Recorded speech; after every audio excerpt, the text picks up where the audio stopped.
Hello. ये पहली class है फ़ोटोशॉप की और ये क्लास है बिगनर्स के लिए जिन्होंने फ़ोटोशॉप चलाया है या फिर नहीं भी चलाया, नहीं भी देखा, कोई दिक्कत नहीं। हम लोग बिल्कुल शुरू से स्टार्ट करेंगे। फ़ोटोशॉप क्या है? नॉर्मल सी चीज़ है कि फ़ोटोशॉप जो है वो इमेज एडिटिंग के काम आता है।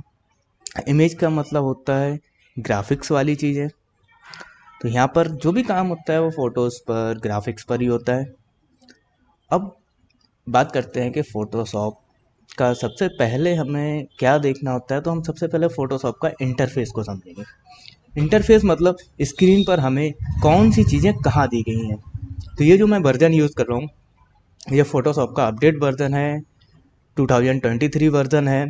और इसमें जैसे ही आप फ़ोटोशॉप ओपन करते हो, फर्स्ट स्क्रीन आपको ये मिलती है जहाँ पर आपके पास new file, open, home, learn, your files, share with you, Lightroom, photos और डिलीट के ऑप्शंस आते हैं। यहाँ से हम एक नई फाइल ले लेते हैं। जैसे ही नई फाइल पे क्लिक करेंगे तो ये पैनल ओपन होता है, नया विंडो ओपन होता है। ये जो विंडो है या पैनल है, ये इसलिए होता है कि आप आगे जो काम करने जा रहे हो वहाँ पर आपको कैनवास जो चाहिए वो किस साइज का चाहिए। कैनवास मतलब जो भी आपको जो स्पेस चाहिए जिसमें आपको जो भी चीज़ बना रहे हो, जैसे कि पैम्पलेट वगैरह बना रहे हो, तो उसका साइज होता है। क्योंकि फोटोशॉप रास्टर बेस होता है, रास्टर में पिक्सल्स होते हैं। अगर आप साइज सही नहीं लेते हो और बाद में उसे बड़ा करने की कोशिश करते हो तो पिक्सल फट जाते हैं, पिक्सलेट हो जाता है, ब्लर हो जाती है। तो ऐसा कुछ ना हो उसके लिए आप सबसे पहले अपनी साइज को डिफाइन करें। यहाँ पर ये कुछ प्रीसेट्स हैं जो आपको मिलते हैं। ये सब रिसेंट में जो यूज़ किए गए वो प्रीसेट्स यहाँ पर आ रहे हैं। यहाँ पर सेव्ड आते हैं, अगर आपने अपना कोई बना के सेव कर रखा है तो वो यहाँ आ जाएगा। कुछ फ़ोटोज़ के प्रीसेट्स हैं, ये लैंडस्केप मोड में है। प्रिंट के प्रीसेट्स हैं और प्रिंट के बाद आर्ट एंड इलस्ट्रेटर के प्रीसेट्स हैं, वेब प्रीसेट्स हैं, मोबाइल के प्रीसेट्स हैं कि अलग अलग फ़ोन की स्क्रीन साइज़ के हिसाब से। फिल्म एंड वीडियो के प्रीसेट्स हैं। फिल्म एंड वीडियो मतलब वीडियो के मोड में, जैसे आप यूट्यूब के लिए थंबनेल बना रहे हो तो H D T V 1080 pixel के लिए कौन सा साइज़ यूज़ होगा, तो यहाँ से आप ले सकते हो। बाकी अगर आपको मैनुअल करना है तो मैनुअल के लिए ये आपको यहाँ पैनल दिया गया है। इस पैनल को देखिए, यहाँ पर आपको सबसे पहले दिया रखा है यहाँ पर कि आपको क्या नाम रखना है। तो आप यहाँ से अपने फाइल का नाम डिसाइड कर सकते हैं। यहाँ पर आप नाम डाल दीजिए। नेक्स्ट है विद। विद मतलब आपकी जो फाइल आप बनाने जा रहे हैं या फिर इमेज जो क्रिएट करने जा रहे हैं उसकी चौड़ाई कितनी रखी है। अभी पिक्सल में इसको पिक्सल से आप चेंज कर सकते हो। यहाँ पे अलग अलग पैरामीटर्स हैं, पिक्सल्स है, इंचेस है, सेंटीमीटर्स है, मिलीमीटर्स है, पॉइंट्स हैं, पेक्स है। तो यहाँ पर आपको जिसमें रखना है मैं इंच में कर देता हूँ और मैं इसकी साइज विथ को चेंज कर रहा हूँ। मैं इसको कर रहा हूँ 8। नेक्स्ट है हाइट। तो हाइट कितनी रखनी है, मैं यहाँ पे हाइट को मैं यहाँ 10 कर देता हूँ, 10। इसका मतलब क्या है, जो भी हम इमेज क्रिएट कर रहे हैं उसकी विद 8 होगी और हाइट 10 होगी। बगल में इसमें ओरिएंटेशन दिया है, ओरिएंटेशन फ्लिप कर देगा तो विद की जगह हाइट और हाइट की जगह विद हो जाएगा। अभी हमें ऐसा कुछ करना नहीं है, आर्ट बोर्ड्स हमें नहीं चाहिए हैं। फिर बात करते हैं रेजुलेशन। रेजुलेशन होता क्या है, जैसे यहाँ लिखा हुआ है पिक्सल पर इंच, कि 1 इंच के स्क्वायर में कितने पिक्सल्स होंगे। तो जितने ज़्यादा पिक्सल्स होते हैं इमेज की क्वालिटी उतनी हाई होती है, साइज उतना इंक्रीज होता है। तो आप यहाँ पे अपना रेजुलेशन अपने अकॉर्डिंग रख सकते हैं। मैं बेसिकली 300 रेजुलेशन पे काम करता हूँ। फिर आते हैं कलर मोड। कलर मोड क्या होते हैं, देखिए यहाँ पे अलग अलग कलर मोड है, bit map, grey scale, RGB, CMYK, lap colour. हम RGB रखे हुए हैं क्योंकि RGB पे जो होते हैं ये लाइट कलर होते हैं। लाइट कलर जैसे हमारी स्क्रीन होती हैं, LED स्क्रीन होती हैं, लाइट एम्बेड लाइट छोटी छोटी LEDs होती हैं जो डिफरेंट कलर से हमें प्रीव्यू देती हैं जब जाके हमारी स्क्रीन पे होती है।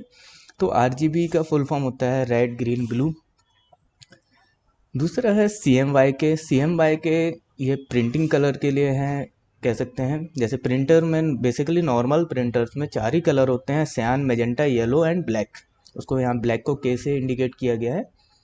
तो अगर आप किसी डिजिटल डिवाइस के लिए कोई ग्राफिक्स बना रहे हैं तो RGB कर सकते हैं, और अगर आप प्रिंटिंग के लिए बना रहे हैं तो CMYK के कर सकते हैं। बाकी ग्रे स्केल होता है, ग्रे स्केल का मतलब होता है black and white. Black and white तो नहीं कह सकते हैं उसको,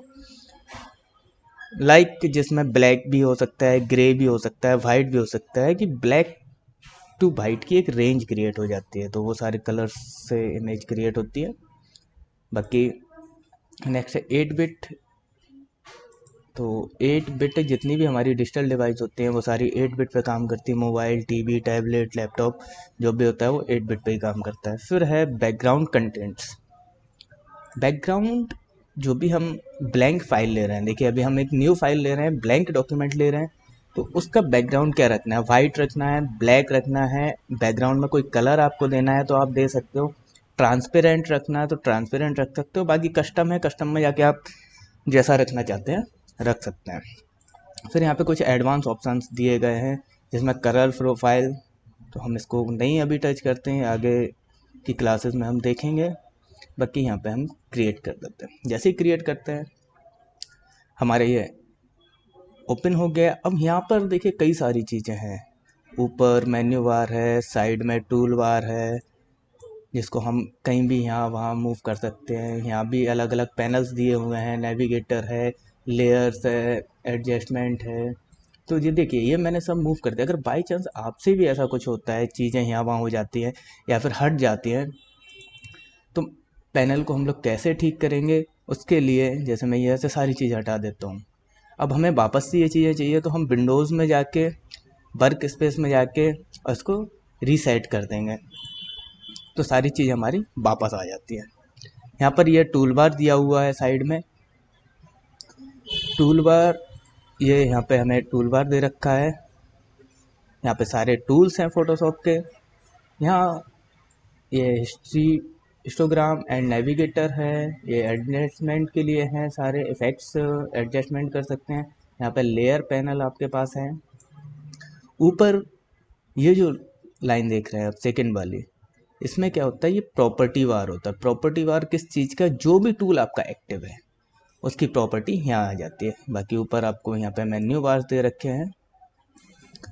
यहाँ पर ये अनटाइटल्ड लिखा हुआ है। अनटाइटल्ड मतलब हमने जो भी फाइल ली है उसका भी कोई टाइटल नहीं दिया है, तो यहाँ पे अनटाइटल्ड लिख के आ रहा है। देखिए उसके बगल में लिखा हुआ है 25%, मतलब हम जो इमेज, ओरिजिनल इमेज जो हमने ले रखी है, जो साइज़ ले रखा है, उसका 25% जूम पर हम इसको देख रहे हैं। किसी भी इमेज को आपको चेक करना है आप उसको 100% पे देखेंगे, और जूम करने के लिए स्क्रॉल व्हील से जूम कर सकते हैं। अगर आपके में स्क्रॉल व्हील से जूम नहीं हो रहा है तो ये इसकी एक्चुअल साइज़ होती है लगभग 100% के आसपास। यहाँ पे अगर कोई पिक्सल नहीं फट रहा है, आपने कोई इमेज ले रखी है और 100% पे अगर पिक्सल नहीं फट रहा तो गुड एंड वेल है। अगर वहाँ कोई पिक्सल आपका पिक्सलेट हो रहा है, कोई इमेज ब्लर हो रही है, तो फिर आप उसको चेंज कर सकते हैं। RGB फॉर्मेट में हमने ले रखा है और 8 बिट पे ले रखा है। हाँ, बात करते हैं कि अगर स्क्रॉल व्हील से आपका स्क्रॉल जूम नहीं होता है तो आप एडिट में जाकर, प्रेफरेंस में जाकर, जर्नल में जाएंगे। ये जो टैब ओपन होगी इसके अंदर टूल्स के अंदर आपको मिलेगा स्क्रॉल विथ जूम। हाँ, जूम विथ स्क्रॉल व्हील, यहाँ पर ये रहा जूम विथ स्क्रॉल व्हील। इसको आपको इनेबल कर लेना है। जैसे ही इनेबल करोगे आपका सिस्टम, आपका फोटोशॉप भी स्क्रॉल से zoom in and zoom out होने लगेगा। चलिए इसको हम बंद करते हैं। ये हमारा इंटरफेस है फोटोशॉप का। यहाँ पर इसमें एक छोटा सा एरो यहाँ पे टूल बार पे, अगर आप इस पर क्लिक कर देते हैं तो ये डबल रो में आ जाएगा। यहाँ पे 2 लाइनों में आपको टूल्स मिलेंगे, बाकी सिंगल कर देते हैं तो बंद हो। मैं डबल पे ही काम करता हूँ। यहाँ पर ये सारे आपको टूल्स दिए हैं। फर्स्ट टूल है मूव टूल। देखिए एक चीज़ बहुत अच्छी है, यहाँ पर आप किसी भी टूल पर कर्सर रखते हैं वो आपको वो टूल के बारे में बताने लगता है, सिखाने लगता है कि वो कैसे काम करता है। तो ये हेल्पफुल है। लर्न मोर का ऑप्शन भी है। तो यहाँ लिखा हुआ है जैसे मूव अ सिलेक्शन और लेयर, तो आप यहाँ पे सिलेक्शन को और लेयर्स को मूव कर सकते हैं इस टूल की मदद से। बगल में है मर्की टूल, और मर्की टूल में जैसे रेक्टेंगल मर्की टूल अभी एक्टिव है, तो वो आपको शो कर रहा है कि ये रेक्टेंगुलर सिलेक्शन के लिए काम आता है। ये जो टूल्स हैं मर्की टूल जितने भी हैं ये सब किस लिए काम आते हैं, सिलेक्शन के लिए। यहाँ पे दो हैं, रेक्टेंगल और इलिप्टिकल। इलिप्टिकल सर्कल फॉर्म में होता है और रेक्टेंगुलर रेक्टेंगल के फॉर्म में होता है, तो ये सिलेक्शन के काम आता है। जैसे रेक्टेंगल लेके हम यहाँ पे एक रेक्टेंगल बनाते हैं। अब ये जो आप डॉटेड लाइंस देख रहे हैं इसका मतलब क्या है, इतना एरिया सिलेक्टेड है। और सिलेक्टेड होने का मतलब क्या होता है कि जितना कैनवास पे हमने एरिया सिलेक्ट कर लिया, अब हम जो भी टूल यूज़ करेंगे वो यही काम करेगा। तो जैसे यहाँ पर ब्रश लेते हैं हम, ब्रश लिया और ब्रश से कलर फिल करेंगे। कलर ले लेते हैं कोई सा अच्छा सा, okay, red red red red dark, okay. Right click करके ब्रश का साइज इंक्रीज करते हैं। अब देखिए मैं ब्रश को चला रहा हूँ तो कहाँ फिल हो रहा है कलर, उतने ही सिलेक्टेड के अंदर। आप कितना भी कलर भरेंगे, बाहर चलाएंगे ये वाला पार्ट सिलेक्टेड नहीं है, तो जहाँ सिलेक्टेड है वहीं फिल होगा। तो ये इलेक्ट्रिकल सिलेक्शन है, और किसी भी सिलेक्शन को हटाने के लिए आप नॉर्मल कंट्रोल डी दबाएंगे वो सिलेक्शन हट जाएगा। अब मैं चलाता हूँ तो अब हमारे पूरे कैनवास पे ब्रश काम कर रहा है। नेक्स्ट इसमें है इलेक्ट्रिकल मर्की टूल, तो ये सर्कुलर फॉर्म में सिलेक्ट करने के काम आता है। इसमें भी कलर भरते हैं, कलर चेंज करते हैं, थोड़ा सा ग्रीन कर लेते हैं, ओके। देखिए अब ये देखिए ये थोड़ा सा बाहर जा रहा है। बाहर क्यों जा रहा है, क्योंकि हमारा जो मर्की टूल है सिलेक्टेड है, इसमें फैदर यहाँ पे देख रहे हैं 50 पिक्सल का फैदर। इसको चले तो ये सिलेक्शन है। अब सिलेक्शन करके हम लोग देखते हैं, कोई इमेज पे सिलेक्शन करके देखते हैं। उसके लिए हम कोई इमेज ओपन कर लेते हैं, इससे नॉर्मल एक इमेज लेते हैं, ओके। अब इस पे हम लोग रेक्टेंगुलर सिलेक्शन करेंगे, जैसे मैंने ये पार्ट सिलेक्ट कर रखा है। अब मूव टूल लेके जब इसको मूव करेंगे तो ये पार्ट अपनी जगह से मूव होने लगेगा। ये सिलेक्शन करके आप चीज़ों को मूव कर सकते हैं। और यहाँ से ये हट गया है, देखिए। तो जब भी आप कोई पार्ट मूव करेंगे वहाँ से हट जाएगा। मूव करने का मतलब होता है एक जगह से हट के दूसरी जगह पहुँचना, तो वैसे ये मूव कर रहा है। कंट्रोल Z करके वापस कंट्रोल D सिलेक्शन को हटा देते हैं। अब हम लोग बात करते हैं आगे, सिलेक्शन टूल और भी हैं तो उनके तरफ। लासो टूल, लासो जैसे मैंने बताया था एक फ्री हैंड सिलेक्शन टूल है। आप माउस से क्लिक करके इसको जैसे ही ड्रैग करते जाएंगे ये लाइन क्रिएट करता जाएगा। जैसे एक पेंसिल के जैसे आप ड्रॉ कर रहे हो तो ये उतना सिलेक्शन बनाता जाएगा। जैसे ही आप इसको छोड़ देते हैं, बस एक चीज़ का ध्यान आपको रखना है कि आपका स्टार्ट पॉइंट और एंड पॉइंट, जैसे मैंने ये सिलेक्ट किया है, मैं इसको मूव करता हूँ तो ये मूव हो जाएगी। एक ध्यान रखने वाली चीज़ ये है कि जब भी आप लासो टूल चला रहे हैं, यूज़ कर रहे हैं, तो आपने जहाँ से पहला पॉइंट बनाया, जैसे मैंने यहाँ से पहला पॉइंट बनाया और मैं लास्ट पॉइंट जहाँ छोड़ूंगा ये वहाँ से उसे कनेक्ट कर देगा। ध्यान रखना कि आप ऐसे बनाएं कि आपको कहाँ कनेक्ट करें। जैसे मुझे इसका हेयर मैं यहाँ से सेलेक्ट कर रहा हूँ और मैं इसको अगर यहाँ ले जाके छोड़ता हूँ तो ये बाहर से कनेक्ट हो जाएगा। तो मुझे देखना है कि मेरे जो पार्ट मुझे सिलेक्शन करना है, जो मुझे सेलेक्ट करना है, उसके अंदर जाके ही कनेक्ट हो। तो उसके लिए ध्यान रखना होगा कि उसको अंदर जाके छोड़े। अगर आप बाहर ऐसे छोड़ देते हैं तो ये फर्स्ट पॉइंट और लास्ट पॉइंट कनेक्ट हो जाते हैं। तो थोड़ा सा इसको ध्यान रख के यूज़ करें। इसके अंदर पॉलीगोनल लासो टूल हो चुका है, मैग्नेटिक हो चुका है। हम लोग इस पर मैग्नेटिक का ट्राई करेंगे तो ये बड़ा अच्छा सा सिलेक्शन हमें दे रहा है। तो कई बार कलर डिफरेंस की वजह से ये बहुत अच्छा काम कर जाता है और कई जगह ये कलर के वेरिएंट को नहीं समझ पाता, तो वहाँ पर इमेज हमारी बिगाड़ भी देता है। तो इसको जब भी यूज़ करें जब आपके ऑब्जेक्ट में और ऑब्जेक्ट के आसपास की चीज़ों में कलर डिफरेंस अच्छा खासा हो, तभी आप इसको यूज़ करें।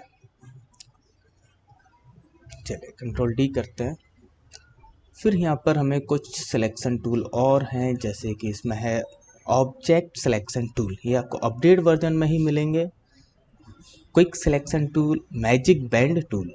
तो ऑब्जेक्ट सिलेक्शन टूल जैसे ही आप क्लिक करते हैं और किसी ऑब्जेक्ट को अपने सिलेक्शन के अंदर लाते हैं, मैं इसको कर लेता हूँ और जैसे ही मैं इसको छोड़ूंगा ये अपने आप हमारे ऑब्जेक्ट को सिलेक्ट कर लेता है। ये देखिए उसने पूरा ऑब्जेक्ट सिलेक्ट कर रखा है, ये उसने एक अलग ऑब्जेक्ट मान लिया इसको। तो ये फास्ट सिलेक्शन के काम आता है, बढ़िया टूल है, आप कर सकते हो। सेम वही प्रॉपर्टी का ध्यान आपको ऊपर रखना है इसमें भी। नेक्स्ट है क्विक सिलेक्शन। क्विक सिलेक्शन, इसका ब्रश साइज थोड़ा सा कम करते हैं। ये जहाँ आप फैलाते जाओगे अपने आप सिलेक्शन बढ़ाता जाता है।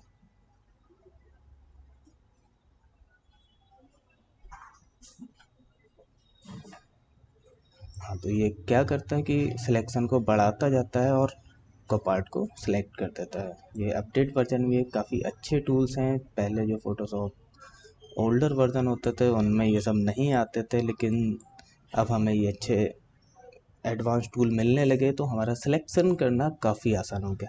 और फ़ोटोशॉप के अंदर सिलेक्शन एक मेजर पार्ट है। आप जितना अच्छा सिलेक्शन करते हो उतनी ही अच्छी आप आगे इमेज क्रिएट कर सकते हो, क्योंकि यहाँ पर हम लोग कई बार अलग अलग इमेजेस से चीज़ें लेके दूसरे इमेज पे अरेंज करते हैं और अपनी पोस्ट को क्रिएट कर लेते हैं। जो भी ग्राफिकल वर्क हम कर रहे हैं उसको क्रिएट करते हैं। फिर है मैजिक बैंड टूल। ये भी सेम कलर वेरिएंट को पकड़ लेता है। जैसे इसने यहाँ पर देखिए कलर वेरिएंट को पकड़ रखा है।